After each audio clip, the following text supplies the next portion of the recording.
So we were gonna shoot over there, but there's a bunch of kids doing summer day camps. So we chose to shoot over here instead.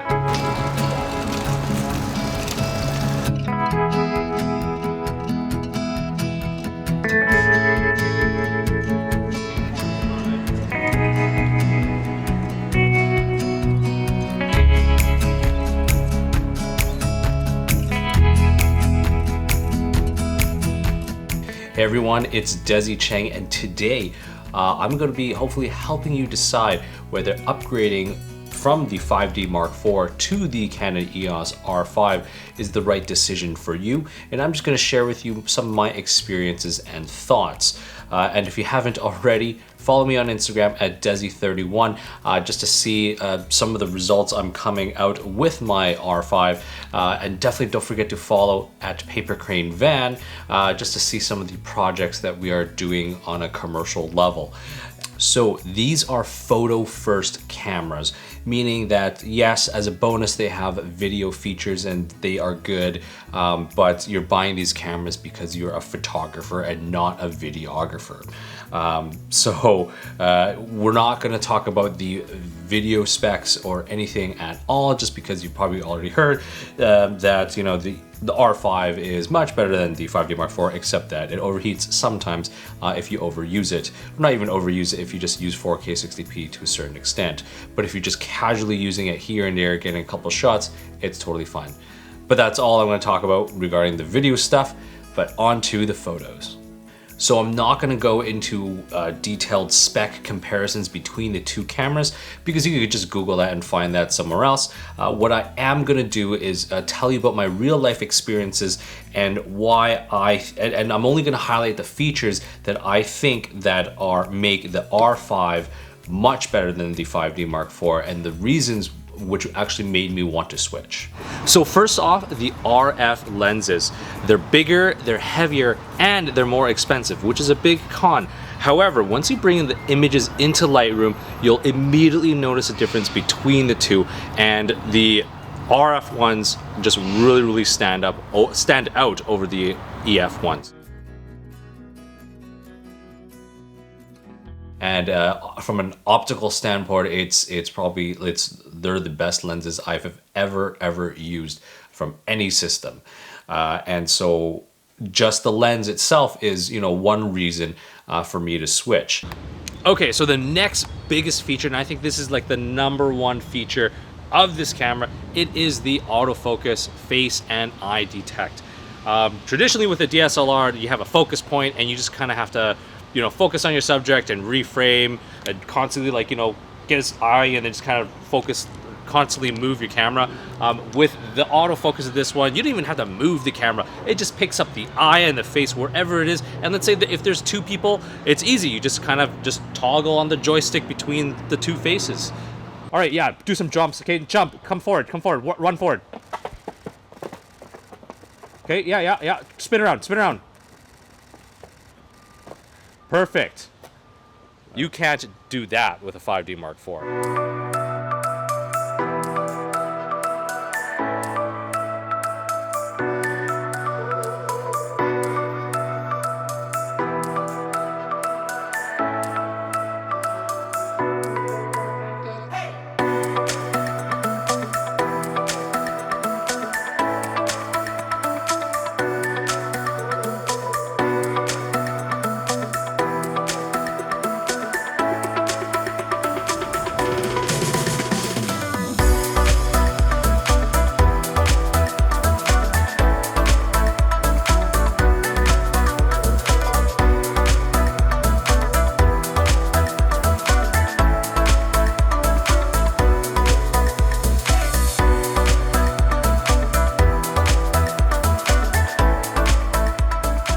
Another reason is the flip LCD. It's very handy when you're trying to get those low angle shots, or even if you want to kind of get high angle or high above, the swivel LCD is a dream.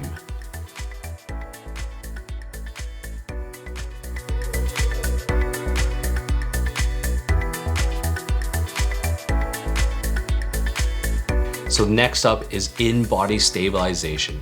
I was actually just blown away because I wanted to see at what point, how slow could I get my shutter, or low could I get my shutter speed before I would see any kind of motion blur. So I did a test with the lens stabilization on and with the lens stabilization off. I mean, usually if I didn't have anything, if I'm just using my 5D Mark IV, I probably wouldn't go below like 1/30th of a second, but I almost got 1 full second, almost 1 full second without any motion blur, and that was insane.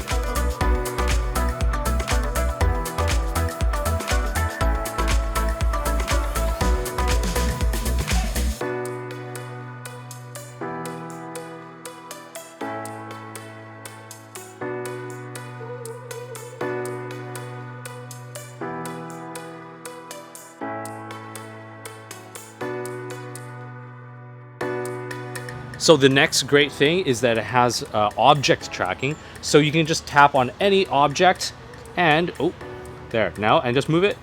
There we go. And it's going to track it however it goes. Kind of, well, maybe walk backwards, Andrew.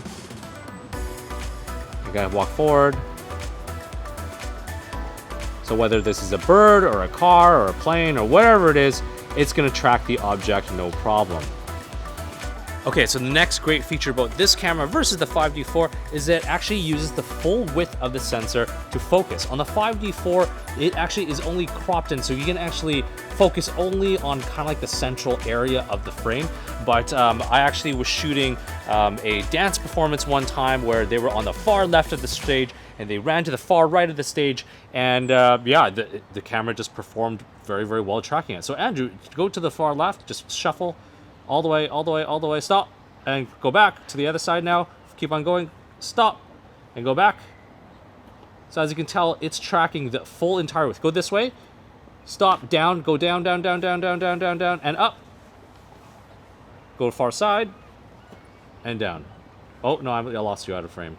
And the other big feature of this camera is that it's essentially a miniature 1DX. It shoots up to 12 frames per second in the mechanical shutter and up to 20 frames per second in the electronic shutter. All right, Andrew, 3, 2, 1, go.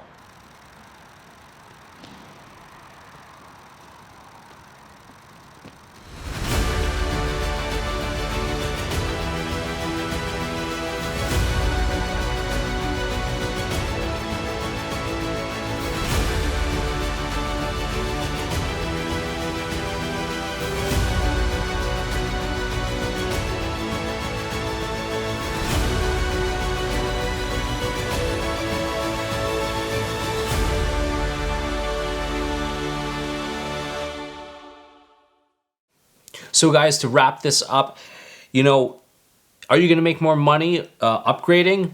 No. Are you going to, you know, is your portfolio going to look any better? Probably not. But for me, I just feel like the camera is faster, it's more accurate, it's more fun to use, it's more efficient, and overall it just makes my entire shooting experience better. So for me, I think it is worth the upgrade.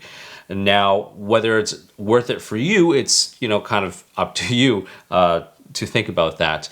So anyways, I hope you enjoyed this video and I hope it has helped you decide whether upgrading from the 5D Mark IV to the Canon EOS R5 is the right decision for you. So if you've liked this video, please like and subscribe, and definitely don't forget to follow me on Instagram at Desy31.